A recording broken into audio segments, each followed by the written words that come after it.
بیٹھو سرفراز، یوں بھی تم مجھے ہمیشہ ایک پر اسرار نوجوان لگے ہو۔ کیا پیو گے؟ کچھ نہیں شکریہ۔ میں بیٹھ گیا۔ کیا تم نے کسی بین الاقوامی مقابلے میں حصہ لیا ہے؟ کرنل ڈکسن نے پوچھا۔ او نہیں، بس یوں ہی، میں نے انکساری سے کہا۔ اس مہم سے واپسی پر میں تمہاری طرف سے چیلنج کروں گا۔ میں نہ کھیل سکوں گا۔ ارے کیوں؟ بس یہ میرا ذاتی شوق ہے، کسی قسم کی نمائش سے ہمیشہ گھبراتا ہوں۔ شہرت، دولت، عزت سب کچھ حاصل کر لو گے، کرنل بولا۔ اس کا خواہش مند ضرور ہوں، لیکن اس طرح نہیں۔ بھائی اس میں حرج کیا ہے؟ نہیں کرنل، تم اسے مجبور نہ کر سکو گے۔ بات صرف شطرنج کی ہوتی تو ٹھیک تھی۔ کون کون سے مقابلے میں حصہ دلاؤ گے اسے؟ نشانہ بازی کا کوئی ماہر ہو تو اس سے مقابلہ کر لے۔ گھڑ سواری پر کسی کو ناز ہو تو سرفراز کے سامنے آ جائے۔ کمال کا انسان ہے، واقعی بڑی متاثر کن شخصیت ہے۔ مجھے اجازت نواب صاحب، میں نے کہا۔ تعریفوں سے بھی گھبراتا ہے، نواب صاحب نے مسکراتے ہوئے کہا، اور دوسرے لوگ ہنسنے لگے۔ کوثر صاحبہ ایک طرف کھڑی محبت پاش نگاہوں سے میری طرف دیکھ رہی تھیں، اور مجھے یہ نگاہیں خوفزدہ کر دیتی تھیں۔ اس وقت کوئی بھی کوثر کے چہرے کی طرف دیکھ لیتا تو اس کی دلی کیفیات کا اندازہ لگا سکتا تھا۔ میں کھڑا ہو گیا اور نواب صاحب بولے، خطرہ ٹل رہا ہے ڈکسن، لگاؤ گے دوسری بازی؟ ہاں ہاں، تم سے تو ہر وقت کھیلنے کو تیار ہوں، کرنل ڈکسن نے کہا، اور میں اجازت لے کر باہر نکل آیا۔ دروازے سے نکلتے ہوئے میں نے کوثر کی آواز سنی تھی، میں بھی جا رہی ہوں ابو، اور پھر وہ میرے عقب میں نکل آئی۔ اخلاقاً مجھے رکنا پڑا۔ کوثر میرے نزدیک آ گئی۔ آئیے کوثر، میں نے کہا، اور وہ میرے قدموں سے قدم ملا کر چلنے لگیں۔ کہیں جا تو نہیں رہی تھیں آپ؟ نہیں، نواب صاحب شطرنج میں پھنس گئے ہیں، نہ جانے کب تک بازی جمی رہے، جب تک میں جا کر بساط نہ چھین لاؤں۔ کوثر مسکراتی ہوئی بولی، اور میں ہنسنے لگا۔ ہم دونوں عرشہ پر پہنچ گئے اور پھر ریلنگ سے ٹک کر سمندر کی لہروں کو دیکھنے لگے۔ جہاز میں اس سے دلچسپ مشغلہ کوئی نہیں ہوتا، ہاں صرف ان کے لیے جو تنہائی پسند ہوں۔ کئی منٹ اسی انداز میں گزر گئے، تب میں نے ہی کوثر کو مخاطب کیا، کوثر صاحبہ، جی، کیا سوچ رہی ہیں آپ؟ سوچ رہی ہوں اس وقت آپ کے ذہن پر گراں تو نہیں گزر رہی، نہ جانے آپ کس موڈ میں ہوں، کوثر نے جواب دیا۔ ارے نہیں، ایسی کوئی بات نہیں ہے کوثر صاحبہ، میں نے جلدی سے کہا۔ کچھ باتیں کرو، کوثر نے کہا۔ ضرور۔ آپ محسوس تو نہیں کریں گی؟ ہرگز نہیں۔ آپ مجھے فریب دینے کی کوشش میں خود کو فریب دینے لگے ہیں؟ جی، میں حیرت سے بولا۔ ہاں سرفراز صاحب، براہ کرم مجھے فریب دینے کی کوشش میں خود کو نہ گرائیے۔ میری نگاہوں میں آپ کی مکمل شخصیت ہے، لیکن دوسرے آپ کو وہ نہیں سمجھ سکتے جو آپ ہیں۔ کوثر پلیز، ذرا صاف الفاظ، میں نے کہا، اور کوثر نے جلتی ہوئی نگاہوں سے مجھے دیکھا، پھر سمندر کی لہروں پر نگاہیں جما کر بولی، میرا ایمان ہے سرفراز صاحب کہ آپ ایک نیک انسان ہیں۔ اوہ، میریسا تھیلما جیسی سینکڑوں لڑکیاں بھی مل کر آپ کو غلط راستے پر نہیں ڈال سکتیں۔ میں آپ کو اچھی طرح جانتی ہوں سرفراز صاحب، آپ کی جوانی آپ کی دسترس میں ہے۔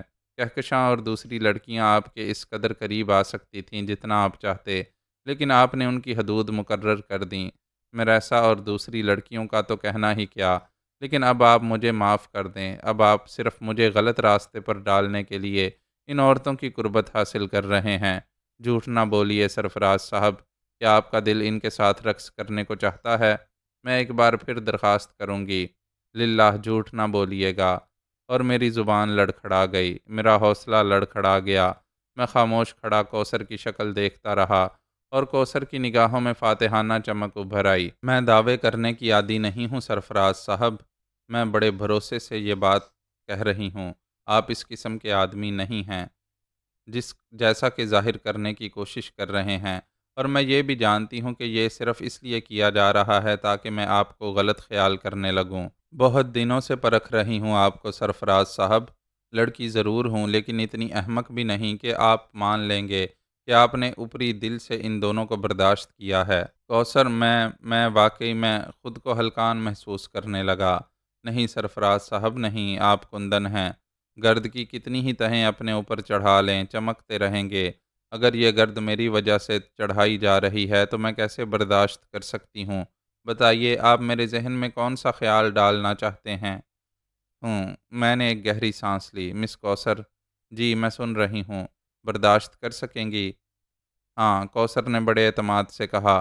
مس کوثر، آئیے آپ کو ایک نئی کہانی سناؤں۔ ایک شخص بے شمار ایسے افراد میں گرا ہوا ہو جو دولت سے کھیلتے تھے، جو دولت کو بہت بڑی اہمیت دیتے تھے، وہ بھی ان میں سے ایک تھا۔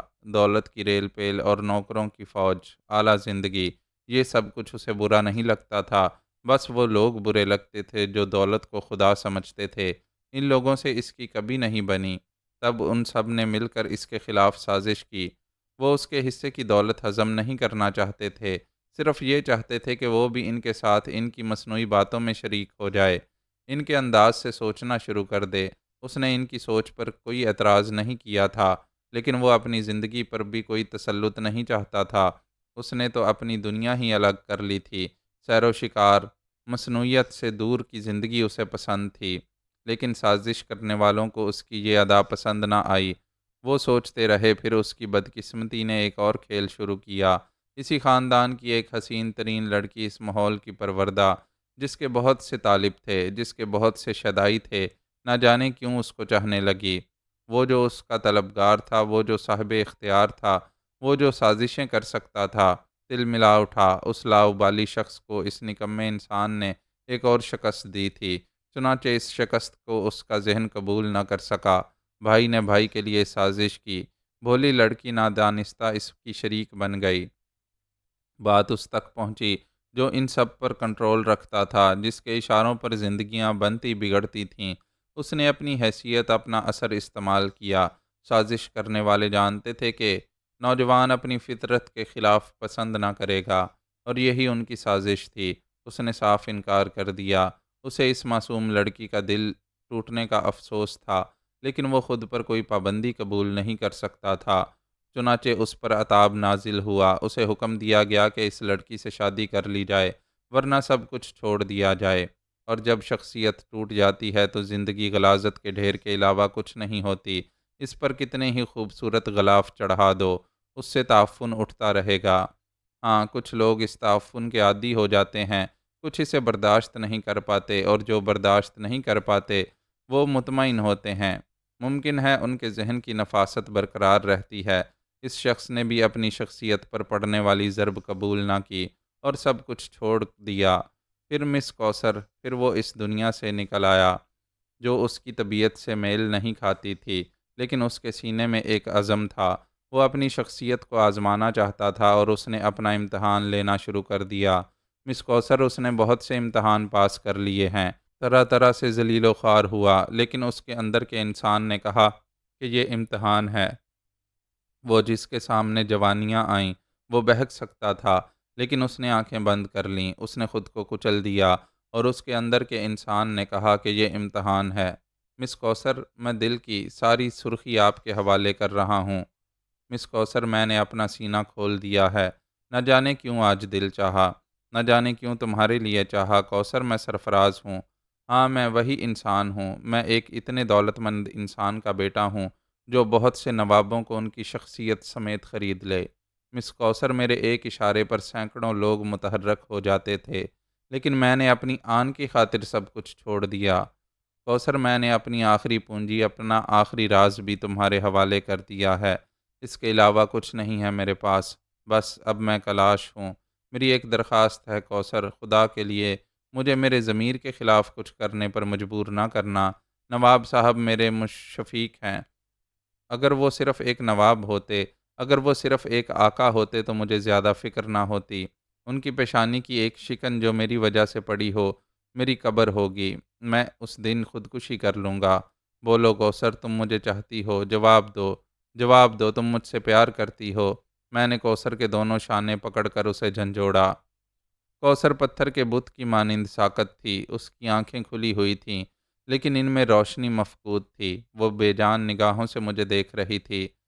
تم مجھے چاہتی ہو کوثر؟ جواب دو۔ نہ جانے کیوں آواز رند گئی تھی، اور کوثر نے ماحول کی پرواہ کیے بغیر، حالات کا اندازہ کیے بغیر میرا سر اپنے سینے سے لگا لیا، اور پھر وہ آہستہ سے بولی، سرفراز، کیا چاہنا گناہ ہے؟ کیا تم اس تصور کو ذہن سے نکال نہیں سکتی؟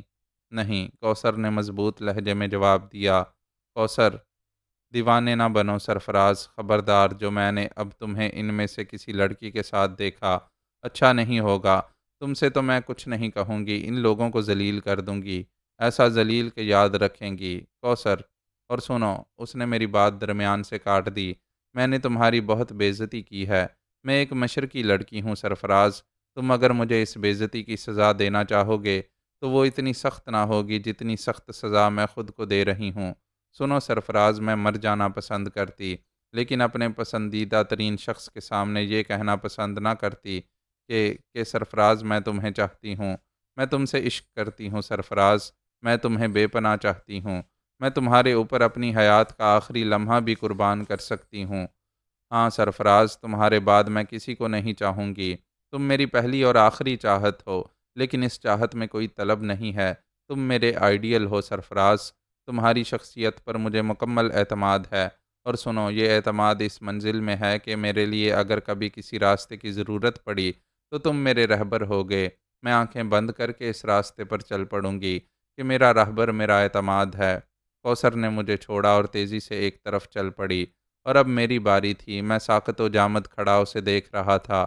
کوثر نے مجھے شکست دی تھی، شکست فاش دی تھی، وہ میرا سب کچھ لے گئی تھی، اپنا سب کچھ دے گئی تھی، لیکن اس کے باوجود وہ بہت بھاری رہی تھی، اس کا پلڑا بھاری تھا، اور اب میں اسے کوئی فریب نہیں دے سکتا تھا۔ ذہن عجیب سے احساسات کا شکار تھا۔ در حقیقت میں نے کوثر کو خود سے برگشتہ کرنے کے لیے میریسا اور تھیلما کو گھاس ڈالی تھی، ورنہ دونوں میں سے کوئی مجھے پسند نہیں تھی۔ بہرحال اب اس کی ضرورت نہیں تھی۔ کافی دیر تک میں وہیں کھڑا رہا، پھر اپنے کیبن کی طرف چل پڑا۔ کیبن کا دروازہ کھول کر میں اندر پہنچ گیا۔ کیبن میں ہلکی روشنی تھی، لیکن اس روشنی میں میں نے اپنے بستر پر کسی کو دیکھا اور چونک پڑا۔ میں نے اپنے کیبن میں نگاہ دوڑائی، خیالات میں غلطاں کسی اور کے کیبن میں تو نہیں آ گیا، لیکن کیبن میں میرا سامان موجود تھا، یہ میرا ہی کیبن تھا۔ تب میں نے غور سے اپنے بستر پر لیٹی ہوئی عورت کو دیکھا، وہ تھیلما تھی۔ تم؟ میں نے خشک لہجے میں کہا۔ ڈارلنگ، تھیلما کی آواز مخمور تھی، یہاں کیا کر رہی ہو؟ میں چور نہیں ہوں سرفراز، تم مجھ سے اس طرح سوالات کر رہے ہو جیسے میں یہاں سے کچھ چرانے آئی ہوں۔ تھیلما نے مسکراتے ہوئے کہا، مسز جناتھن، براہ کرم اٹھ جائیے۔ ارے کیسی باتیں کر رہے ہو سرفراز، میں تو بڑی مشکل سے مسٹر جناتھن کو دھوکہ دے کر آئی ہوں۔ کس لیے مسز جناتھن؟ تھیلما کہو میری جان۔ آپ کس لیے آئی ہیں میڈم تھیلما؟ صرف تمہارے لیے، تمہاری کشش مجھے یہاں لے آئی ہے۔ تھیلما اٹھ کر بستر پر بیٹھ گئی، اس کا لباس بھی قابل اعتراض تھا۔ مسز جناتھن، آپ کا قصور نہیں ہے، آپ کا معاشرہ ہی ایسا ہے، آپ کے ہاں اس بے حیائی کی کوئی اہمیت نہیں ہے، لیکن معاف کیجئے، میں مشرق کی نمائندگی کرتا ہوں، میں ایک مشرقی نوجوان ہوں، ہمارے ہاں جنس اتنی ارزاں نہیں ہے، ہمارے ہاں کی عورت اتنی گری ہوئی نہیں ہوتی جتنی آپ، اور میں ایک مشرقی نوجوان، میں آپ کو حکم دیتا ہوں کہ اپنی ناپاک آرزوؤں کو لے کر یہاں سے نکل جائیں۔ سرفراز، تم میری انسلٹ کر رہے ہو۔ ابھی نہیں مسز جناتھن، لیکن ہاں، اس کی ضرورت نہیں سرفراز۔ دروازے سے آواز آئی اور میں اچھل پڑا۔ یہ آواز کوثر کی تھی، اس کے پیچھے مسٹر جناتھن موجود تھے۔ میں ان دونوں کو حیرانی سے دیکھنے لگا۔ میڈم تھیلما، ہماری ذمہ داری نہیں، مسٹر جناتھن کی ہیں۔ مسٹر جناتھن، سنبھالیے انہیں۔ تم تھیلما غصے سے کھڑی ہو گئی۔ ہاں، مسٹر جناتھن کو میں بلا کر لائی ہوں۔ تم کمینی ذلیل، تم! تھیلما غصیلے انداز میں کوثر کی طرف بڑھی، لیکن دوسرے لمحے میں نے عقب سے اس کی گردن پکڑ لی۔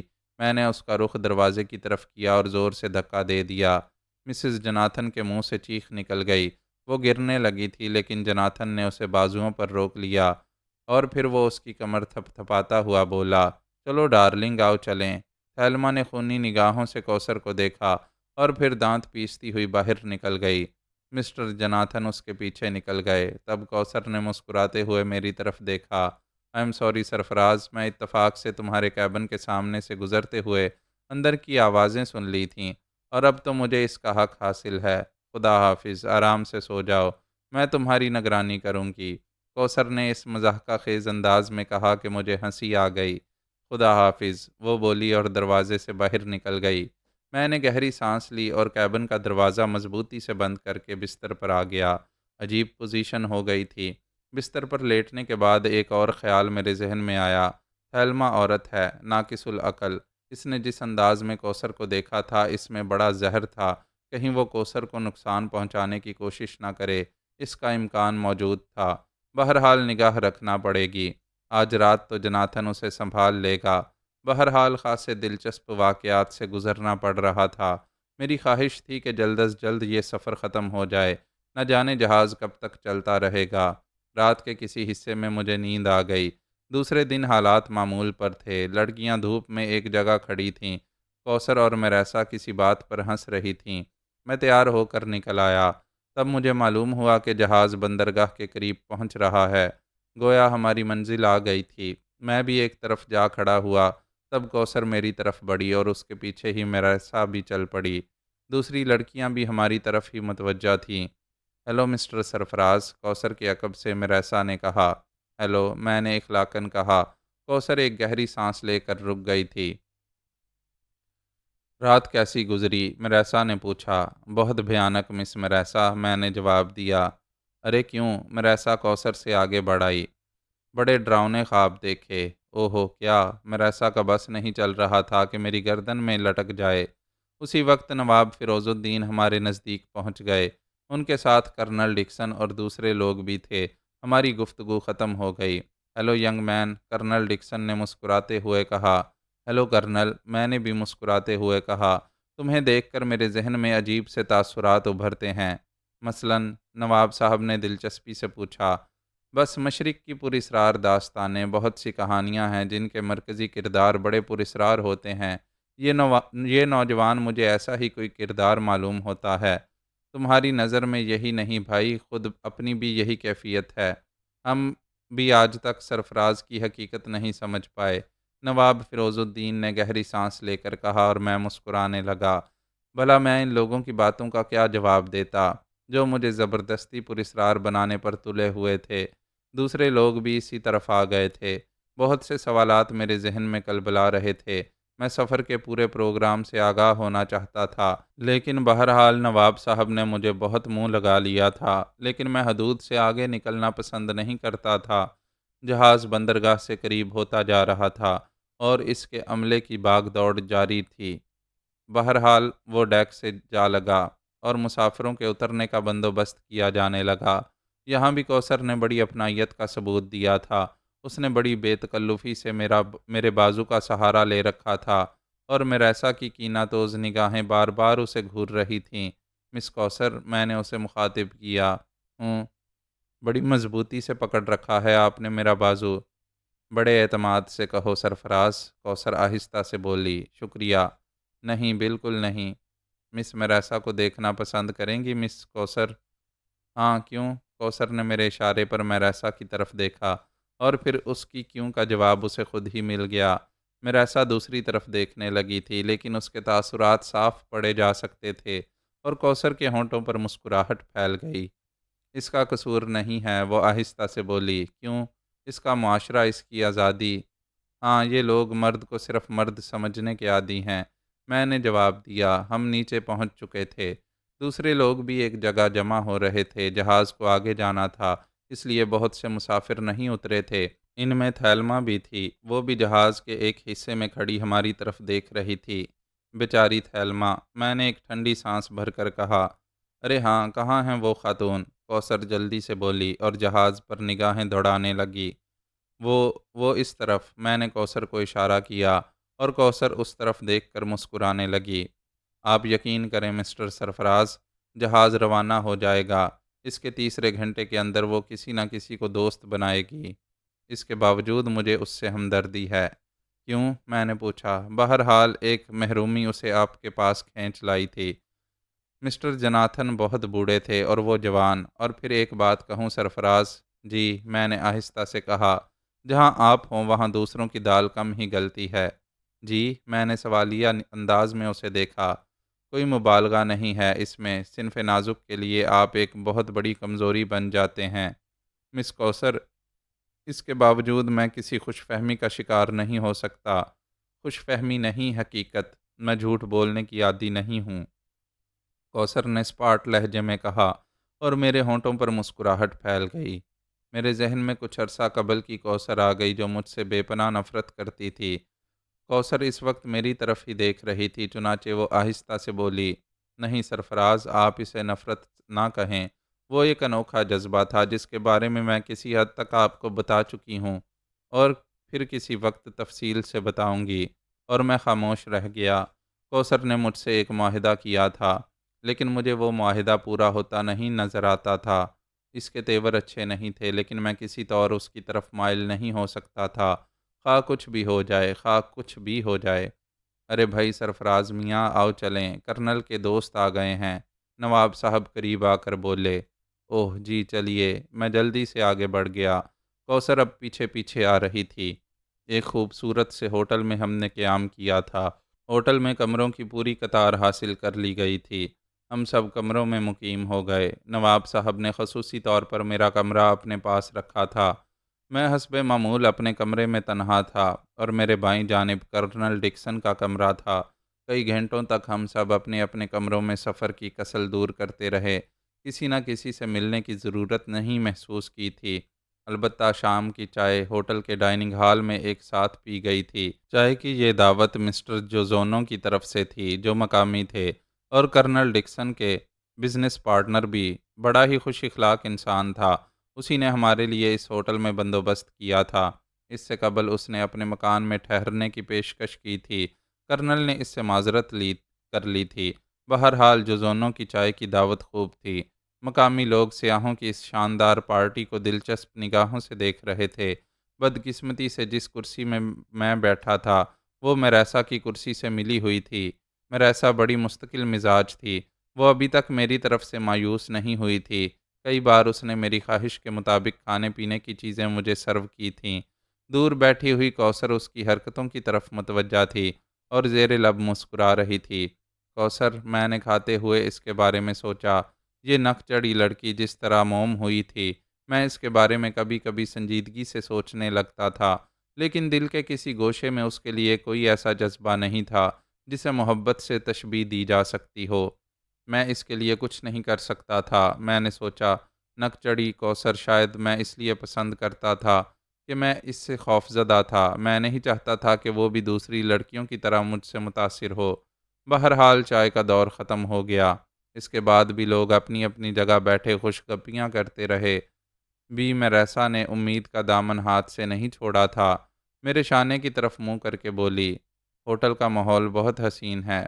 ہرگز نہیں، یہ کالے کالے ویٹر جو سفید لباس بلیک اینڈ وائٹ کاٹن نظر آ رہے ہیں، دیواروں کا گہرا سرخ رنگ اور ان کی بے تکی سجاوٹ، یہ بدے قسم کا فرنیچر، اور پھر یہاں بیٹھے ہوئے لوگ براؤن اور سیاہ چہروں والے، مجھے تو بالکل پسند نہیں ہیں۔ میں نے اسے فوراً جواب دیا۔ میریسا چونک کر میری شکل دیکھنے لگی اور پھر اس نے بمشکل تمام نہ جانے کہاں سے اپنے ہونٹوں پر ایک مسکراہٹ کھینچی اور گھبرائی ہوئی آواز میں بولی، ہاں یہ چیزیں تو مجھے بھی پسند نہیں ہیں۔ پھر اس ماحول میں اور کیا ہے؟ میں نے سوال کیا اور میریسا کو سوجھ ہی گئی۔ بتا دوں؟ وہ مسکراتے ہوئے بولی، ضرور بتاؤ تاکہ تمہاری کوئی بات تو میری سمجھ میں آ جائے۔ میں نے ہونٹ سکیڑتے ہوئے کہا، جہاں تم موجود ہوتے ہو وہ جگہ میرے لیے بے حد حسین ہو جاتی ہے۔ لا حول ولا قوت، میں تو باتھ روم میں بھی ہوتا ہوں۔ میں نے کہا۔ کوثر نے دور سے میری شکل تاڑ لی تھی، چنانچہ اس نے جرت سے کام لیا اور اٹھ کر میرے قریب پہنچ گئی۔ سرفراز صاحب، آپ باہر چلیں گے؟ ضرور مس کوثر۔ میں جلدی سے اٹھ کھڑا ہوا۔ سب لوگ باتوں میں مصروف تھے، اور پھر چونکہ سبھی جانتے تھے کہ میں نواب فیروز الدین کا ملازم ہوں، اس لیے کسی نے ہم دونوں کی طرف توجہ نہ دی۔ ہم دونوں ڈائننگ ہال سے باہر نکل آئے اور کوثر باہر نکل کر ہنس پڑی۔ کیوں؟ میں نے اسے گھورا۔ میں نے دیکھا تھا وہ بڑی سرگرمی سے آپ کی مدارت کر رہی تھی۔ کوثر نے کہا، نہ جانے اسے میرے برابر کی سیٹ کیسے مل گئی تھی۔ خصوصی طور سے حاصل کی ہوگی، لیکن ہے پکی دکاندار۔ پہلے خاطر کی اور اس کے بعد فوراً منافع وصول کرنے بیٹھ گئی۔ کیا کان کھا رہی تھی آپ کے؟ میرا بھیجا اس کی مرغوب غذا ہے، میں نے جواب دیا۔ کیا کہہ رہی تھی؟ بس گفتگو برائے گفتگو، کہنے لگی ہوٹل کا ماحول بے حد حسین ہے۔ اوہ، پھر؟ میں نے جواب دیا، یہ کالے کالے بیرے بلیک اینڈ وائٹ کے ڈبے اور یہ سرخ دیواریں، مجھے تو ان میں کوئی حسن نظر نہیں آتا۔ تو فرمانے لگیں جہاں میں ہوتا ہوں وہ جگہ حسین ہو جاتی ہے۔ تب میں نے ان خاتون کو بتایا کہ میں تو باتھ روم میں بھی ہوتا ہوں، کاش آپ مجھے وہاں دیکھتیں۔ میں نے کہا اور کوثر بے تحاشا کہے لگانے لگی۔ ہنستے ہنستے اس کی آنکھوں سے آنسو آ گئے۔ میں خاموشی سے اس کے خاموش ہونے کا انتظار کر رہا تھا۔ بمشکل تمام کوثر خاموش ہوئی۔ ہم لوگ ہوٹل کے مختلف حصوں کی سیر کرتے رہے۔ کوثر نے بتایا کہ وہ میری پریشانی تاڑ گئی تھی، اس لیے ہمت کر کے اٹھی گئی۔ شکریہ مس کوثر، آپ در حقیقت دوستی کے فرائض پورے کرنے لگی ہیں۔ یقیناً اور پورے کرتی رہوں گی، لیکن ایک اجازت آپ مجھے دیں گے؟ ہاں ہاں، اجازت، بالکل اجازت، پوچھ تو لیں کس بات کی؟ کوثر نے مسکراتے ہوئے کہا، کیا ضرورت ہے، ہمارے اور آپ کے درمیان تو اعتماد کا رشتہ قائم ہو چکا ہے۔ ہاں لیکن نہ جانے کیوں کوثر کی آواز بھنچ گئی۔ اس کے چہرے پر ایک جذباتی سا تاثر پیدا ہو گیا تھا۔ جی مس کوثر، کہیے کہیے۔ میں نے اسے ہمت دلائی اور کوثر جیسے جذبات کے بھنور سے نکل آئی۔ اس کی آنکھوں کا کھویا کھویا ہوا تاثر دور ہونے لگا اور چند لمحات میں اس نے خود پر قابو پا لیا۔ کیا کیا کہا تھا میں نے؟ وہ بے خیالی کے انداز میں بولی۔ سوتے نہیں دوست، جاگتے رہو اور جاگ کر زندگی دیکھو، میں نے آہستہ سے کہا اور کوثر عجیب سی نگاہوں سے میری شکل دیکھنے لگی۔ میرے الفاظ نے اسے پھر خاموش کر دیا تھا۔ اس کے بعد کئی منٹ تک وہ خاموش رہی اور ہم آہستہ آہستہ آگے بڑھتے رہے۔ کوثر بالکل ہی خاموش ہو گئی۔ تب میں نے اسے مخاطب کیا، کوثر جی؟ وہ چونک پڑی۔ میری کوئی بات ناگوار گزری ہے؟ ہرگز نہیں، تم سے؟ کوثر نے پھر سنبھالا لیا اور پھر وہ مسکرانے لگی۔ ہاں تو میں کہہ رہی تھی کہ مجھے آپ اجازت دیں گے کہ ان لڑکیوں کو ٹھیک کرتی رہوں جو آپ کی شخصیت کو توڑنے کی کوشش کریں؟ میری اجازت ہے، میں نے سنجیدگی سے کہا۔ ضرورت تو نہیں ہے، بس ویسے ہی پوچھ لیا تھا۔ آئندہ کسی بات کا نہ پوچھیں، اتنا اعتماد ہے مجھ پر، اس سے کہیں زیادہ، میں نے جواب دیا۔ اتنی بلندیوں پر نہ لے جائیں، سرفراز صاحب کے گروں تو چکنا چور ہو جاؤں۔ کاش، کوثر نے آہستہ سے کہا، کاش مس کوثر، کاش میں آپ کو مقام دوستی کی انتہا تک لے جا سکتا۔ وہ جگہ تو میری پرواز سے بھی باہر ہے، لیکن میں آپ کے لیے وہی مقام چاہتا ہوں۔ ہم جذباتی ہو گئے ہیں، اس لیے یہ موضوع ختم، آئیے واپس چلیں، کوثر نے کہا اور میں خاموشی سے اس کے ساتھ واپس چل پڑا۔ سوچنے کی ضرورت ہی کیا تھی، میں اس لڑکی کے ذہن کو بدلنے میں کوشاں تھا۔ پہلے مجھے اس کی وہ کاٹ کھانے والی کیفیت پسند تھی۔ وہ جھلاتی تھی، بگڑتی تھی، میری توہین کرتی تھی۔ مجھے بہت اچھا لگتا تھا، گویا اس طرح میں اپنے اندر قوت پیدا کر رہا تھا۔ لیکن اتفاقات اور واقعات نے کوثر کی شخصیت بدل دی۔ میں اسے کسی سلسلہ میں مجبور تو نہیں کر سکتا تھا۔ بہرحال اب جب وہ نئی شکل میں سامنے آئی تھی تو میں اس شکل کو بھی اپنا رنگ دینا چاہتا تھا۔ وہ رنگ مجھے پسند تھا، اور پھر یہ بھی حقیقت تھی کہ میں اس کے لیے کچھ نہ کر سکتا تھا۔ میں تو خود ہی ٹوٹا ہوا انسان تھا۔ ڈائننگ ہال خالی ہو چکا تھا، گویا لوگ اپنے کمروں میں واپس چلے گئے تھے۔ میں نے بھی اوپر کا رخ کیا اور پھر ہم کمروں کے سامنے پہنچ گئے۔ میں نے کوثر کو الوداع کہا اور وہ نواب صاحب کے کمرے میں داخل ہو گئی۔ تب میں بھی اندر پہنچ گیا اور ایک کرسی عقبی کھڑکی کے قریب کھسکا کر اس پر دراز ہو گیا۔ یہاں سے باہر کے مناظر صاف نظر آتے تھے اور شام کے دھندلکے بہت سی بگڑی ہوئی شکلیں ترتیب دینے لگے۔ بہت سے چہرے بادلوں میں اڑنے لگے اور میں ان چہروں میں گم ہو گیا۔ یہ محویت ایسی شدید ہوئی کہ مجھے کسی کے اندر آنے کا خیال بھی نہیں ہوا۔ کمرے میں اندھیرا پھیل گیا تھا اور پھر جب چٹ کی آواز کے ساتھ روشنی ہوئی تو میں اچھل پڑا۔ میں نے پلٹ کر دیکھا، کوثر تھی، ہونٹوں پر وہی مسکراہٹ لیے جو مجھے پسند تھی۔ کہاں تھے آپ؟ اس نے پوچھا۔ کہیں نہیں کوثر، مجھے ماضی کے خواب پسند نہیں ہیں، آئندہ نہیں دیکھوں گا، میں نے مجرمانہ انداز میں کہا۔ ارے میرا یہ مطلب تو نہیں تھا، کوثر جلدی سے بولی اور پھر دوسری طرف رخ کر کے کہنے لگی، آئیے آپ کو ابو جان بلا رہے ہیں۔ نہ جانے اس نے کون سے جذبات چھپانے کے لیے رخ بدل لیا تھا۔ اوہ چلیے، میں نے کہا اور اس کے ساتھ ہی باہر نکل آیا۔ پھر ہم دونوں نواب صاحب کے کمرے میں داخل ہو گئے۔ نواب صاحب ایک آرام کرسی پر دراز سگار پی رہے تھے۔ مجھے دیکھ کر سنبھل گئے۔ آؤ میاں بیٹھو، وہ بولے اور کوثر نے ایک کرسی گھسیٹ کر نزدیک کر دی۔ نواب صاحب اس کی اس حرکت پر مسکرانے لگے تھے۔ کوثر نے انہیں مسکراتے دیکھا اور خود بھی مسکرانے لگی۔ کیوں ابو، آپ مسکرائے کیوں؟ اس نے مصنوعی انداز میں اپنی تیوریاں چڑھا کر کہا۔ ارے اب مسکراہٹ پر بھی کنٹرول ہو گیا۔ نواب صاحب جلدی سے بولے اور پھر میری طرف دیکھ کر کہنے لگے، بیٹھو میاں سرفراز، بیٹھ جاؤ۔ اور میں کرسی پر بیٹھ گیا۔ بتائیے آپ مسکرائے کیوں؟ کوثر پھر بولی۔ ارے بھائی اب آئندہ نہیں مسکراؤں گا، وعدہ۔ نواب صاحب نے گھبرانے کی اداکاری کی۔ بہتر ہے، میں جا رہی ہوں، آپ مجھے بھگانا ہی چاہتے ہیں نا؟ کوثر دروازے کی طرف مڑ گئی اور نواب صاحب جلدی سے کھڑے ہو گئے۔ ارے سنو تو کوثر پلیز، باخدا ایسی کوئی بات نہیں ہے جو ہم تمہاری موجودگی میں نہ کر سکیں۔ بمشکل تمام وہ کوثر کو واپس لے آئے، خود اس کے لیے کرسی کھینچی اور اسے بٹھا کر خود بھی بیٹھ گئے۔ خدا کی پناہ، مجھے اب بھی کسی قدر مشکل پیش آئی ہے۔ وہ گہری گہری سانس لے کر بولے، بتائیے آپ مسکرائے کیوں تھے؟ کوثر نے ضد کی۔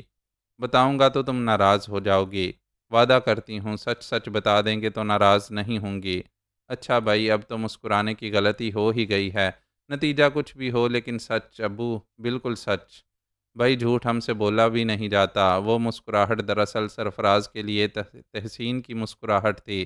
میں سوچ رہا تھا کہ سرفراز میاں در حقیقت ایک باکمال انسان ہیں، انہوں نے اس منہ زور گھوڑے کو کیسے رام کر لیا؟ نواب صاحب کی بات سن کر کوثر مسکرا دی، لیکن نہ جانے کیوں میں خجل ہو گیا۔ میرے اوپر خام خواہ کی گھبراہٹ طاری ہو گئی۔ کاش نواب صاحب میرے اوپر کوئی شک نہ کریں، میں نے سوچا۔ کیا میرا خیال غلط ہے سرفراز میاں؟ کوثر کو تم بھی اچھی طرح جانتے ہو۔ بہرحال میں اپنی پوزیشن جلدی صاف کر دوں۔ بخدا تم دونوں کو ایک دوسرے کا دوست دیکھ کر مجھے دلی مسرت ہوتی ہے۔ یہی میری خواہش تھی کہ ایک اچھے انسان کی عزت کی جائے۔ بہرحال یہ میری خواہش کی تکمیل نہیں، بلکہ خود سرفراز کی عظمت نے یہ ماحول پیدا کیا ہے۔ اور کوثر مسکراتی رہی۔ تو یہ غلطی ہوئی تھی مجھ سے، بس معافی۔ اور کوثر ہنس پڑی۔ میں خاموش بیٹھا تھا۔ تب نواب صاحب میری طرف مخاطب ہوئے، سرفراز بیٹے، سارے حالات میں تمہارے علم میں لا چکا ہوں، لیکن تمہاری طرف سے ابھی ان معاملات پر کوئی تبصرہ نہیں ہوا۔ مجھے تشویش ہے۔ میں کیا تبصرہ کروں گا نواب صاحب، جبکہ تمہیں کرنا چاہیے؟ میں نہیں سمجھ سکا۔ بھائی اس مہم کے بارے میں تمہاری کیا رائے ہے؟ وہی جو آپ کی نواب صاحب۔ اوہو نہیں بھائی، سمجھنے کی کوشش کرو سرفراز، میرا مطلب کچھ اور ہے۔ براہ کرم مجھے اس سلسلہ میں کچھ سمجھائیں، میں نے سنجیدگی سے کہا۔ دراصل سرفراز، سب سے پہلی بات تو یہ کہ تم نے ایسی کسی مہم میں حصہ نہیں لیا ہے۔ درست ہے، انسانی فطرتوں کا تجزیہ تو کیا ہوگا تم نے کسی حد تک۔ کیا تمہارے خیال میں گیری مین جیسے لوگوں کی کمی ہے؟ اوہ، میں نے بغور نواب صاحب کی شکل دیکھی۔ بڑے تجربے کی بات کر رہا ہوں بیٹے، دولت ایسی شے ہے کہ بھائی بھائی کی جان کا دشمن بن جاتا ہے۔ یہ ایسا طلسم ہے جو انسان کی ساری سوجھ بوجھ چھین لیتا ہے۔ چنانچہ میں تم سے اس موضوع پر گفتگو کرنا چاہتا ہوں۔ میں سن رہا ہوں نواب صاحب۔ ان میں سے ایک ایک شخص قابل اعتماد ہے، کسی پر بھی شک نہیں کیا جا سکتا، لیکن اس وقت تک جب تک ہیروں کی طلسمی جھلک ان پر اثر انداز نہ ہو، اس کے بعد نہیں کہا جا سکتا کہ یہ کیا ہوں گے۔ جی، میں آہستہ سے بولا، میرے بچوں، میں کوثر سے اور تم سے مخاطب ہوں۔ میں نے زندگی میں کچھ تجربات حاصل کیے ہیں، ان کے تحت میں کہہ رہا ہوں، مجھے سرفراز پر اس طرح اعتماد ہے جیسے اپنی ذات پر۔ اس کی وضاحت میں نے ضروری سمجھی ہے تاکہ یہ حساس نوجوان کسی غلط فہمی کا شکار نہ ہو جائے، اور اس کے ساتھ ہی سرفراز ایک نصیحت بھی کرنا چاہتا ہوں۔ جی، میں نے آہستہ سے کہا، اس وقت تک جب تک ہیروں کا کوئی بڑا خزانہ ہمارے ہاتھ نہ لگ جائے، تم ان سب پر پورا پورا بھروسہ کر سکتے ہو، اور جب ہیرے ہمارے درمیان آ جائیں تو ایک ایک سے چوکنا رہنا۔ انسان کی فطرت کا اندازہ تم اسی بات سے کر لو۔ میں ان کا دوست ہونے کا دعویٰ کرتا رہا ہوں۔ ممکن ہے ان میں سے کسی کے دل میں برائی نہ آئے، لیکن میں ان کے بارے میں برے انداز سے سوچ رہا ہوں۔ میں سمجھ رہا ہوں نواب صاحب، اس پوری مہم میں تمہارا ایک انوکھا کردار رہے گا۔ بظاہر میں خصوصی طور پر تمہیں منظر عام پر نہیں لاؤں گا تاکہ لوگ خصوصی طور پر تمہاری طرف متوجہ نہ ہوں اور تم سے خطرہ نہ محسوس کرنے لگیں، لیکن تم اپنے طور پر پوری طرح تیار رہو گے۔ ہاں، تمہارے اوپر کوئی پابندی بھی نہیں ہے، کسی ضرورت پر تم اپنی صلاحیتیں آزما سکتے ہو۔ جی، میں نے آہستہ سے کہا، بس اس وقت اسی لیے تکلیف دی تھی۔ جو زونو کرنل ڈکسن کا بزنس پارٹنر ہے، ممکن ہے کل تک یا زیادہ سے زیادہ پرسوں تک وہ ہماری روانگی کا بندوبست کر دے، اور پھر ہم افریقہ کے پراسرار خطوں کی طرف چل پڑیں۔ کیا سیاہ فام مزدوروں کو بھی بھرتی کیا جائے گا؟ میرا خیال ہے اس بار اس کی ضرورت نہیں ہے کیونکہ مردوں کی تعداد کافی ہے۔ بہرحال تمہاری کیا رائے ہے؟ نہیں نہیں، میں نے ویسے ہی سوال کیا تھا۔ جیسے بھی حالات ہوں کرنل ڈکسن سے مشورہ کر لیا جائے گا۔ جی، میں نے گردن ہلا دی اور اس کے بعد بھی ہم دونوں کافی دیر تک گفتگو کرتے رہے۔ کوثر نے اس دوران چائے منگوا لی تھی۔ اس نے چائے بنا کر سب کو پیش کی اور خود بھی ایک کپ لے کر بیٹھ گئی۔ اس کے بعد میں نواب صاحب کے پاس سے اٹھ گیا۔ رات کا کھانا بھی ڈائننگ ہال میں کھایا گیا اور پھر نواب صاحب کے کمرے میں کرنل ڈکسن کے ساتھ شطرنج کی کئی بازیاں جمیں۔ کوثر بھی موجود تھی اور کرنل ڈکسن کی بے بسی پر بے حد مسرور تھی۔ آخر میں خود کرنل ڈکسن نے یہ کہہ کر بساط الٹ دی، بھائی یہ شخص شطرنج کا جادوگر ہے، اس کی چالیں سمجھ ہی میں نہیں آتیں اور سارے مہرے پھنستے چلے جاتے ہیں۔ ہاں، غریب کا ناک میں دم کر رکھا تھا تم نے۔ دیکھا خدا کی لاٹھی بے آواز ہوتی ہے، نواب صاحب دانت نکالتے ہوئے بولے اور سب لوگ ہنسنے لگے۔ پھر میں اجازت لے کر کمرے میں آ گیا۔ دوسری صبح حسب معمول تھی، ضروریات سے فارغ ہوا اور باہر نکل آیا۔ سب سے پہلی نگاہ کوثر پر پڑی تھی۔ اس نے مجھے سلام کیا اور میری طرف بڑھ آئی۔ چائے پی آپ نے؟ اس نے فوراً پوچھا۔ ابھی نہیں، منگواؤں؟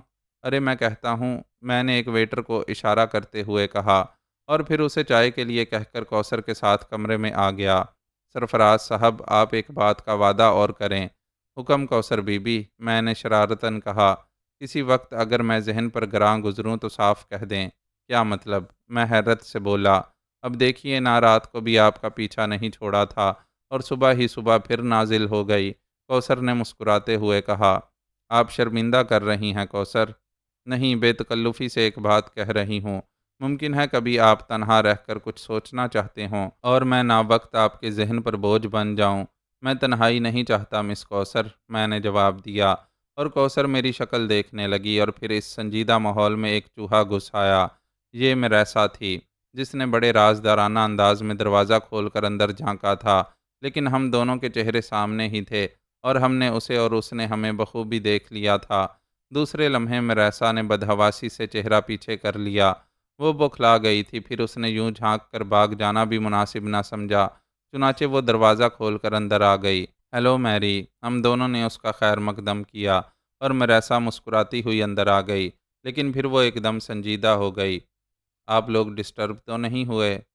ہوئے تو ہیں، لیکن خیر، اب آپ آ ہی گئی ہیں تو تشریف رکھیے، کوثر نے جواب دیا۔ نہیں نہیں، آئی ایم سوری۔ میریسا واپس پلٹی اور میں جلدی سے اٹھ گیا۔ ارے ارے میریسا ڈارلنگ، اب ہم ایسے گئے گزرے بھی نہیں ہیں کہ تم ہمارے ساتھ ایک کپ چائے نہ پی سکو۔ آؤ بیٹھو، صرف ایک کپ پلیز، میں نے بڑی لجاجت سے کہا اور میریسا خشک ہونٹوں پر زبان پھیرتی ہوئی کوثر کی طرف دیکھنے لگی۔ آؤ میری ڈیئر، اب ایسی بھی کیا بے مروتی، کوثر نے کہا۔ Oh thank you thank you, میریسا سہمی ہوئی سی بیٹھ گئی اور ہم دونوں اسے اس طرح دیکھنے لگے جیسے وہ کوئی عجوبہ ہو۔ میریسا سچ مچ نروس نظر آ رہی تھی۔ کیا تم غلطی سے ادھر آ گئی تھیں میری؟ شاید تم اسے اپنا کمرہ سمجھ رہی تھیں، کوثر نے کہا۔ او نہیں، میں سرفراز صاحب کی تلاش میں آئی تھیں، کوثر نے جملہ پورا کر دیا۔ ہاں نہیں، میریسا گھبرا کر بولی اور میں نے کوثر کی طرف دیکھ کر ایک معمولی سا اشارہ کیا۔ میں نے اس سے کہا تھا کہ اب میریسا کی جان بخشی کر دی جائے اور کوثر نے میری بات مان لی، چنانچہ اس نے اپنا موضوع بدل دیا۔ اس سے قبل تم نے افریقہ کے گھنے جنگلات کا سفر کیا ہے میری؟ نہیں، میریسا نے اس کے سوال پر چونک کر اس طرح اسے دیکھا جیسے اس میں بھی کوئی طنز تلاش کر رہی ہو، لیکن کوثر نے میری بات مان لی تھی، چنانچہ وہ جلدی سے بولی، میں کبھی بھی ایسی مہم پر نہیں گئی۔ ویسے تمہارے دل میں کیا تاثرات ہیں میری؟ کوئی خاص نہیں، مجھے اس سفر کا صحیح اندازہ ہی نہیں ہے۔ میں آنے والے وقت کے بارے میں سوچ رہی ہوں۔ کیا؟ میریسا نے پوچھا۔ وہ ابھی تک مشکوک تھی۔ بس یہی کہ گھنے جنگلات ہوں گے، خطرناک مناظر ہوں گے، نت نئے حادثے ہوں، نہ جانے کون کون سے واقعات کا سامنا کرنا پڑے۔ تمہیں خوف تو نہیں محسوس ہو رہا میریسا؟ نہیں، اتنے لوگ ساتھ ہیں، خوف کس بات کا؟ ہاں یہ بھی ٹھیک ہے، کوثر نے کہا۔ میں نے محسوس کیا کہ میریسا کی وحشت کسی حد تک کم ہوتی جا رہی تھی اور پھر چائے آ گئی اور کوثر نے ایک کپ چائے بنا کر اسے دے دیا۔ شکریہ، میریسا نے چائے قبول کر لی۔ ویسے میں نے ایک بات خاص طور سے محسوس کی ہے میریسا، کوثر بولی۔ کیا؟ یہ باربرا، اور ڈینیلا اور دوسری لڑکیاں اپنا علیحدہ گروپ بنائے ہوئے ہیں۔ نہ یہ تم سے زیادہ متوجہ ہوتی ہیں، نہ مجھ سے، ساتھ ہی رہتی ہیں۔ کیا خیال ہے؟ بالکل، میں نے محسوس کیا ہے، میرا جلدی سے بولی۔ بہرحال کیا فرق پڑتا ہے، ہمارا گروپ الگ سہی، کوثر نے کہا، اور میریسا نے میری جانب دیکھا۔ میں خاموشی سے چائے پی رہا تھا۔ میں نے اندازہ لگا لیا کہ کوثر میرا موڈ سمجھ گئی ہے۔ میریسا اب تک حیرت زدہ تھی۔ ہم دونوں کی اچانک مہربانی اس کی سمجھ میں نہیں آ رہی تھی۔ بہرحال اس کے بعد وہ اس وقت ہمارے ساتھ رہی جب تک ناشتے کا وقت نہ ہو گیا۔ کسی نے ڈائننگ ہال میں جا کر ناشتہ کرنے کی حامی نہیں بھری، اس لیے کرنل ڈکسن کے کمرے کو ڈائننگ ہال بنا لیا گیا اور نہایت بے ترتیبی سے ناشتہ ہونے لگا۔ لیکن اس بے ترتیبی میں بھی بڑی دلکشی تھی۔ ناشتے کے بعد دن بھر کے پروگرام بنائے گئے اور اس وقت تک سیر و تفریح کی ٹھان لی گئی جب تک جوزونو کوئی اطلاع نہ دے۔ کرنل ڈکسن اور میں تو شطرنج میں سر کھپائیں گے۔ ہم جوزونو کا بھی انتظار کریں گے۔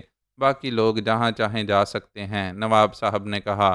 کیا خیال ہے سرفراز؟ کوثر نے پوچھا۔ جی فرمائیے، کیا ہم اتنے اثار پسند ہو گئے ہیں کہ اب دن بھر اسے سر پر اٹھائے پھریں گے؟ میریسا کی بات ہو رہی ہے؟ ہاں، میرا خیال ہے پورا دن تو برداشت نہیں کیا جا سکتا، تو پھر کوئی ترکیب سوچو، کچھ زیادہ ہی مخلص ہو گئی ہے، کوثر نے ہنستے ہوئے کہا۔ تیاریاں تو ضرور کرے گی، اس سے قبل ہی پیشکش کر بیٹھی تو کیا ہوگا؟ میں باتھ روم میں چلا جاتا ہوں، تم اپنے کمرے میں تیاریاں کرو، میں نے کہا، اور کوثر ہنس پڑی۔ اس سے کام نہیں چلے گا، میرا خیال ہے ہم دونوں تیار ہی ہیں۔ کہاں چلیں گے، یہ فیصلہ بعد میں کر لیا جائے گا۔ پھر احتیاط سے نکل چلیں، پہلے آپ کسی ترکیب سے باہر نکل جائیے، پھر میں آتی ہوں۔ اور نواب صاحب سے اجازت؟ بعد میں بات ہو جائے گی، وہ اب شطرنج میں سر کھپائیں گے تو کچھ یاد نہ رہے گا، کوثر نے کہا، اور میں نے الجھے ہوئے انداز میں گردن ہلا دی۔ بہرحال پھر یہی کیا گیا اور میں خاموشی سے باہر نکل آیا۔ کوثر بھی چند لمحات کے بعد پہنچ گئی۔ خدا کی قسم، بال بال بچے ہیں، اس نے پھولے ہوئے سانس کے ساتھ کہا۔ کیا مطلب؟ مس میریسا چوروں کی طرح آپ کے کمرے کی طرف گئیں۔ دروازہ بند پا کر انہوں نے میرے کمرے میں جھانکا جہاں میں ابو سے اجازت لے رہی تھی۔ ابو اور انکل ڈکسن بساط بچھا کر بیٹھ چکے ہیں۔ بہرحال مس میریسا اب تنہا دیکھ کر چپ چاپ کھسک گئیں اور اب شاید وہ دوسرے حصوں میں آپ کو تلاش کر رہی ہوں گی۔ میں نے دور کھڑی ایک ٹیکسی کو اشارہ کیا۔ ٹیکسی سٹارٹ ہو کر ہمارے نزدیک آ گئی اور میں کوثر کے ساتھ اندر بیٹھ گیا۔ ڈرائیور، ہمیں یہاں کے اچھے اچھے مقامات کی سیر کراؤ، میں نے انگلش میں کہا، اور سیاہ فام ڈرائیور نے گاڑی آگے بڑھا دی۔ یہ میریسا تو آئندہ بھی بڑی مصیبت بن جائے گی سرفراز، ہمیشہ سر پر مسلط رہے گی۔ میرا خیال ہے میں آخری بار اسے سمجھا دوں، بہت ہی احمق ہے، مجھے اس پر رحم آنے لگا ہے، میں نے کہا۔ احمق بھی ہے اور ڈھیٹ بھی، خدا کی پناہ، تم نے اس کی کہاں تک بے عزتی نہیں کی، لیکن فراخ دل لڑکی ذرا سی دیر میں ساری باتیں بھلا دیتی ہے۔ ہاں، میں ہنس پڑا۔ ہم لوگ اردو میں گفتگو کر رہے تھے، اس لیے ڈرائیور ہماری گفتگو سے لاپرواہ تھا۔ تھوڑی دیر کے بعد اس نے ٹیکسی کھنڈرات کے نزدیک روک دی۔ یہ آ گیا یورس کے کھنڈرات ہیں، باہر سے آنے والے انہیں ضرور دیکھتے ہیں، اس نے ٹوٹی پھوٹی انگریزی میں کہا۔ ہم بھی انہیں دیکھیں گے، میں نے کہا، اور کوثر کے ساتھ نیچے اتر آیا۔ ہم نے پراسرار کھنڈرات دیکھے اور کافی دیر تک ان کی سیر کرتے رہے، پھر وہاں سے نکل آئے۔ ڈرائیور کے رحم و کرم پر وہ جہاں جہاں گھماتا رہا، گھومتے رہے۔ پھر دوپہر کو اس نے ہمیں ایک ریستوران میں چھوڑ دیا۔ ریستوران میں انوکھی طرز کا کھانا کھانے کے بعد ہم نے کافی پی اور پھر میں نے کوثر سے پروگرام پوچھا۔ میرا خیال ہے بس واپس چلا جائے۔ ٹھیک ہے، آرام کریں گے، بہت کچھ دیکھ لیا۔ ریستوران سے باہر آ کر ہم نے پھر ٹیکسی لی اور چل پڑے، اور تھوڑی دیر کے بعد ہم ہوٹل پہنچ گئے۔ نواب فیروز الدین کو نہ ہمارے جانے سے دلچسپی تھی اور نہ آنے سے۔ آج انہوں نے کرنل ڈکسن کو 3 بار شکست دی تھی اور کرنل ڈکسن نے انہیں 2 بار۔ بھائی، میں نے تمہاری تکنیک پر کھیلنا شروع کر دیا ہے، یوں سمجھ لو، بساط بچھا کر میں نے جتنی بار تمہارا نام لے کر کھیلنا شروع کیا، جیتا، نواب صاحب نے خوشی سے کہا۔ یار سچ بتاؤں، جس بار تم نے سرفراز کا نام نہیں لیا، اس بار میں نے لیا تھا اور جیت گیا تھا، کرنل ڈکسن نے رازدارانہ انداز میں کہا، اور ہم ہنس پڑے۔ یہ حقیقت ہے، سرفراز اس کھیل میں اپنا ثانی نہیں رکھتا۔ ارے، کھانا بھی کھایا تم نے؟ یا نہیں؟ آپ بتائیے ابو، کوثر نے پوچھا۔ ہاں ہم کھا چکے ہیں۔ تب پھر ہم بھی کھا چکے ہیں، کیا خیال ہے فیروز بازی لگائی جائے؟ کرنل نے پوچھا۔ کیوں نہیں، کیوں نہیں؟ ہمیں نصیحت ابو، کوثر نے پوچھا، اور نواب صاحب نے بے خیالی سے گردن ہلا دی۔ کوثر کمرے سے نکل گئی۔ میں ایک بازی میں ان لوگوں کے ساتھ رہا، لیکن کرنل ڈکسن کی درخواست پر میں نے کوئی چال نہیں بتائی تھی۔ بہرحال نواب صاحب ہی جیت گئے تھے، اور حسب معمول انہوں نے خوب بغلیں بجائی تھیں۔ پھر میں بھی واپس اپنے کمرے میں آ گیا۔ دن بھر کی آوارہ گردی کے بعد کچھ تھکن سی ہو گئی تھی۔ میں نے لباس تبدیل کیا اور بستر پر لیٹ گیا۔ تب میرے ذہن میں آج کا دن گھوم گیا۔ کوثر سے میری یہ اپنائیت کیوں؟ کہیں اس کے ذہن میں پھر کوئی غلط فہمی نہ جگا دے۔ لیکن میں کیا کروں؟ میں خود بھی تو اس کے سامنے اس قدر جذباتی ہو گیا تھا کہ اپنی حقیقت کھول دی۔ یہ کچھ اچھا تو نہیں ہوا۔ بہرحال اب کیا کرنا چاہیے؟ نواب صاحب ایک بے نیاز انسان ہیں، وہ ہماری طرف توجہ بھی نہیں دیتے، لیکن بہرحال ایک بیٹی کے باپ ہیں، ان کے ذہن میں کوئی خدشہ نہ جاگ اٹھے۔ گو انہوں نے ہمیں یکجا دیکھ کر بڑی خوشی کا اظہار کیا ہے، لیکن اس کے باوجود کون باپ کسی اجنبی کو اپنی بیٹی سے عشق کی اجازت دے گا؟ اور کوثر کی مجھ سے اپنائیت کا یہی انداز تھا کہ کوئی شخص غلط فہمی میں مبتلا ہو سکتا تھا۔ پھر اس کا تدارک کیسے کیا جائے؟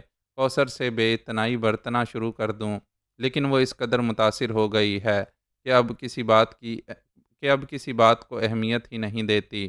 بڑی مشکل پیش آ گئی تھی۔ بہرحال اس مشکل کا حل تو ضروری تھا۔ نہ جانے کب تک اسی ادھیڑ بن میں رہا، یہاں تک کہ شام ہو گئی۔ لوگ واپس آ گئے تھے، کیونکہ اب دوسرے کمروں کے دروازے کھل اور بند ہو رہے تھے۔ میں باتھ روم میں گھس گیا، غسل کیا اور لباس تبدیل کر کے باہر نکل آیا۔ نواب صاحب اپنے کمرے کے باہر ہی نظر آ گئے، اور میں ان کی طرف بڑھتا چلا گیا۔ بڑا اچھا ہوا۔ کیا تم تیار ہو؟ جی، میں سمجھا نہیں، میں نے تعجب سے کہا۔ اوہ، کوثر نے تمہیں نہیں بتایا؟ کیا؟ کمال کی لڑکی ہے، میرا خیال تھا اس نے تمہیں بتا دیا ہوگا۔ ہوا کیا نواب صاحب؟ بھائی جوزونو آیا تھا۔ جی، رات کا کھانا اس کے گھر کھانا ہے، وعدہ کر لیا گیا ہے، اور سب ابھی تھوڑی دیر میں چلیں گے۔ اوہ، میں تو تیار ہوں۔ ہاں، دوسرے لوگ بھی تیار ہوں گے، آؤ۔ اور پھر ہم پروفیسر ہیگلے کے کمرے میں پہنچ گئے۔ ہیگلے کی لڑکی بابرا نوتا بھی کافی خوبصورت تھی، لیکن وہ خود کو بہت لیے دیے رہتی تھی، اور ایک بار بھی میری طرف مخاطب نہیں ہوئی تھی۔ میں نے ابھی تک اسے نگاہ بھر کر دیکھا تک نہیں تھا۔ کیا آپ تیار ہیں مسٹر ہیگلے؟ نواب صاحب نے پوچھا۔ بالکل بالکل مسٹر فیروز، بس بابرا تیار ہو جائے، ہیگلے نے جواب دیا، اور پھر اس نے ہمیں بیٹھنے کی پیشکش کی۔ بابرا نے ایک خوبصورت سکرٹ پہنا ہوا تھا، اسی رنگ کے سکارف میں وہ بہت حسین نظر آ رہی تھی۔ گلے میں رنگین موتیوں کا ہار پہن کر اس نے آئینے میں اپنا جائزہ لیا اور تیار ہو گئی۔ اوکے ڈیڈی، اس نے پیاری آواز میں کہا۔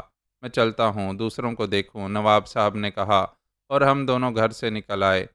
تھوڑی دیر میں تمام لوگ تیار ہو کر باہر نکل آئے۔ جو زونوں نے ایک مائکرو بھیج دی تھی، جو ہمیں لے کر چل پڑی۔ جو زونوں کی کوٹھی ایک خوبصورت پہاڑی پر تھی، جس کے چاروں طرف سرسبز میدان تھے۔ ایک طرف ایک بڑا سا گالف گراؤنڈ بنا ہوا تھا۔ ہم کوٹھی کے پھاٹک سے اندر داخل ہو گئے۔ یہاں مسٹر جوزونو، مسز جوزونو اور کئی عدد مس جوزونو ہمارے استقبال میں موجود تھیں۔ اندھیرے کے ساتھ ہی ہونٹوں پر روشنی سجائے ہمارے نزدیک آئے، اور ہم میں سے ایک ایک سے مصافحہ کیا۔ ان کے چہرے سیاہ تھے، لیکن دل سفید تھے۔ ان کی مسکراہٹ میں حسن نہیں تھا، لیکن حسن خلوص سے مالا مال تھی۔ استقبالیہ مجلسوں میں ان کے دل کی کیفیات نمایاں تھیں۔ یہاں بھی کوثر نے پھر میرا داہنا شانہ سنبھال لیا تھا، اور لطف کی بات یہ تھی کہ بائیں سمت مس میریسا موجود تھیں۔ یہ لڑکی خاصی تعلیم یافتہ تھی، لیکن میرے معاملے میں سچ مچ کریک ہو گئی تھی۔ ایک خوبصورت ہال میں نشست کا انتظام کیا گیا تھا۔ ہم سب خوبصورت کرسیوں پر بیٹھ گئے۔ جو زونوں کی لڑکیاں ہمارے گرد جمع ہو گئیں۔ اس کا کوئی بیٹا نہیں تھا، صرف 14 عدد بیٹیاں تھیں، جو عمر میں یکساں معلوم ہوتی تھیں۔ تھوڑا بہت فرق بھی ہوگا تو ہماری سمجھ میں نہیں آ رہا تھا۔ بہرحال بڑے میاں کی کاوش قابل داد تھی۔ کیا مجال ہے کسی کے نقوش ایک دوسرے سے مختلف ہوئے ہوں۔ ہم ان پر خوبصورت فکرے کستے رہے، اور پھر کھانے کا وقت ہو گیا۔ کھانے کا انتظام بھی ایک بہت بڑے ہال میں کیا گیا تھا۔ جو زونوں بلا شک ایک مالدار آدمی تھا، اس کے علاوہ اعلیٰ ذوق بھی رکھتا تھا۔ ہال کی میز انتہائی قیمتی کھانوں سے سجی ہوئی تھی، اور پھر بیروں نے سروس شروع کر دی۔ باوردی بیرے، ایسا ہی لگتا تھا جیسے کسی بہت بڑے نواب کے ہاں دعوت میں شریک ہوں۔ کھانے میں بھی درجنوں اقسام کے تھے۔ بہرحال بڑی پرتکلف دعوت دی، جس کے بعد قہوہ پیا گیا۔ لطف کی بات یہ تھی کہ شراب کا کوئی انتظام نہیں کیا گیا تھا، جس کے بارے میں معلوم ہوا کہ پینے والے ایک دوسرے روم میں پی سکتے ہیں، اور یہ صرف نواب فیروز الدین کے احترام میں کیا گیا تھا، کیونکہ سب جانتے تھے کہ نواب صاحب نہیں پیتے۔ اس کے بعد کی تفریحات بٹ گئیں۔ یہاں اس کوٹھی میں بال روم بھی تھا، جس پر رقص کیا جا سکتا تھا۔ کیا بھی گیا۔ اس میں مسٹر جوزونو کی لڑکیاں پیش تھیں۔ مسٹر ڈیوڈ نے کوثر کو رقص کی پیشکش کی، لیکن کوثر اسے گھور کر رہ گئی۔ ڈیوڈ ہکا بکا اس کی شکل دیکھتا رہ گیا تھا۔ پلیز، اس نے سوال کا جواب چاہا۔ سوری مسٹر ڈیوڈ، مس فیروز رقص نہیں کرتیں۔ کیا حرج ہے مس فیروز؟ ڈیوڈ بھی میریسا کا بھائی معلوم ہوتا تھا۔ میری ذہنی حالت ٹھیک نہیں ہے مسٹر ڈیوڈ۔ ابھی پچھلے دنوں کی بات ہے، ایک شخص نے مجھ سے رقص کی درخواست کی تھی۔ میں نے پاؤں سے جوتا اتار کر اتنے لگائے کہ اس کی شکل بگڑ گئی۔ اس وقت بھی میرا دل یہی چاہ رہا ہے، کوثر نے اوپری ہونٹ بھینچ کر کہا، اور ڈیوڈ پیچھے ہٹ گیا۔ مائی گوڈنس، عجیب بات ہے۔ اور پھر وہ مزید کچھ کہے بغیر آگے بڑھ گیا۔ سمجھدار آدمی ہے، کوثر نے کہا اور ہنس پڑی۔ ان کے کلچر میں یہی ہے۔ آپ کا موڈ نہیں بن رہا مسٹر سرفراز؟ کوثر نے مسکراتے ہوئے کہا۔ بن تو رہا ہے، لیکن آپ کی وجہ سے تکلف کر رہا ہوں۔ او نہیں، خدا کی قسم، کیا حرج ہے اگر آپ… سنیے، میرا خیال ہے آپ میری وجہ سے زیادہ تکلف نہ کیا کریں۔ میں نے آپ کو رقص کرتے ہوئے دیکھا ہے۔ واقعی؟ میں نے کوثر کی طرف دیکھا۔ ہاں ہاں، کوثر نے اس انداز میں کہا جیسے اسے یقین ہو کہ میں رقص پیش کروں گا۔ لیکن اس وقت میرے پروگرام کی ایک کڑی میرے ہاتھ میں آ گئی تھی، چنانچہ میں آگے بڑھ گیا۔ مسٹر جوزونو کی ایک صاحبزادی میری طرف بڑھیں اور میں نے انہیں خوش آمدید کہا۔ گداز بدن کی لڑکی تھی، چہرے کو نظر انداز کر دیا جاتا تو جسمانی طور پر اس پوری ٹیم میں اس سے حسین لڑکی نہیں تھی۔ یہ بات میں نے بخوبی محسوس کی تھی۔ بہرحال میں ان کی دنیا کا انسان نہیں تھا، اس لیے اس کے بدن کی جاذبیت مجھے متاثر نہ کر سکی۔ میرے بدن میں اترتے ہی میریسا نے بھی اعلان جنگ کر دیا۔ وہ ڈیوڈ کے ساتھ رقص کر رہی تھیں۔ مدھم موسیقی کا ریکارڈ بج رہا تھا، اور پھر پہلا راؤنڈ ختم ہوا تو تالیاں گونج اٹھیں۔ میریسا تیر کی طرح میری طرف لپکی۔ دوسرے راؤنڈ کے لیے اس نے کہا، پلیز۔ میں نے ایک گہری سانس لی اور پھر نگاہ اٹھا کر دیکھا تو کوثر غائب تھی۔ نہ جانے کیوں ہلکا سا دکھ ہوا، لیکن یہ ضروری تھا۔ کوثر نے راستہ دوسرا اختیار کیا تھا، لیکن اس کا اختتام بھی وہی ہوتا تھا جہاں سے مجھے خدشہ تھا۔ چنانچہ ایک فیصلہ ہو ہی جائے تو بہتر ہے، اور میں نے دوسرا راؤنڈ میریسا کے ساتھ اور تیسرا ڈاکٹر میکارڈ کی لڑکی جوائنا کے ساتھ ناچا، اور پھر بال روم سے نکل آیا۔ دوسرے ہال میں میٹنگ ہو رہی تھی، جو زونوں انتظامات کی تفصیل بتا رہا تھا۔ نواب فیروز الدین موجود تھے، لیکن کوثر ان کے پاس موجود نہ تھی۔ ظاہر ہے کہیں لمبی نہ گئی ہوگی۔ تب پھر آؤ جوزونو، دیکھ لیں، کرنل ڈکسن نے کہا۔ بالکل، میری بھی خواہش ہے کرنل، جوزونو نے کہا۔ آؤ۔ پھر اس وسیع کوٹھی کے عقب میں آئے۔ یہاں کے انتظامات دیکھ کر میں نے پلکیں جھپکائیں۔ 2 بڑے ٹرالر اور 3 لینڈ روورز تھیں۔ بالکل نہیں، ایک چھوٹی باسکٹ وین تھی۔ بندوقیں تھیں، کارتوس تھے، کلہاڑی، چاقو، غرض ایک عظیم الشان مہم کے سارے لوازمات موجود تھے۔ ٹرالر میں کچن تھا، گیس کے بہت بڑے سلنڈر فکس تھے، اور الماریوں میں کھانے کے خشک سامان کے ڈبے وافر مقدار میں چنے ہوئے تھے۔ خیمے بھی تھے، غرض یہ کسی چیز کی کمی نہیں تھی۔ ونڈرفل جوزونو، تم نے تو بڑے زبردست انتظامات کر ڈالے، کرنل ڈکسن نے تعریفی انداز میں کہا۔ 2 باسکٹ اور منگوائی ہیں، صبح کو پہنچ جائیں گی۔ اس کے علاوہ میں نے 4 آدمیوں کا بندوبست کیا ہے، جو بہترین گائیڈ ہوں گے، بہترین لڑاکے ہوں گے، اور اعلیٰ پائے کے کھانے پکانے والے۔ اوہو جوزونو، بلا شبہ یہ ہماری توقع سے کہیں زیادہ ہے، کرنل ڈکسن نے کہا۔ سفر کا لطف آ جائے گا مسٹر ڈکسن، میری خواہش ہے کہ آپ کو کوئی تکلیف نہ ہو۔ بہت بہت شکریہ، کرنل ڈکسن نے کہا۔ بہرحال طے ہو گیا کہ دوسرے دن ہم افریقہ کے پراسرار جنگلات میں داخل ہو جائیں گے۔ ساری تیاریاں مکمل ہو چکی تھیں۔ رات گئے ہوٹل واپس آئے۔ یہاں پر کافی کے ساتھ ایک میٹنگ ہوئی، جس میں مزید امور طے کیے گئے، اور پھر سونے کی تیاریاں ہونے لگیں۔ دوسری صبح سب لوگ جاگ گئے تھے۔ 9 بجے ناشتے سے فراغت ہو گئی۔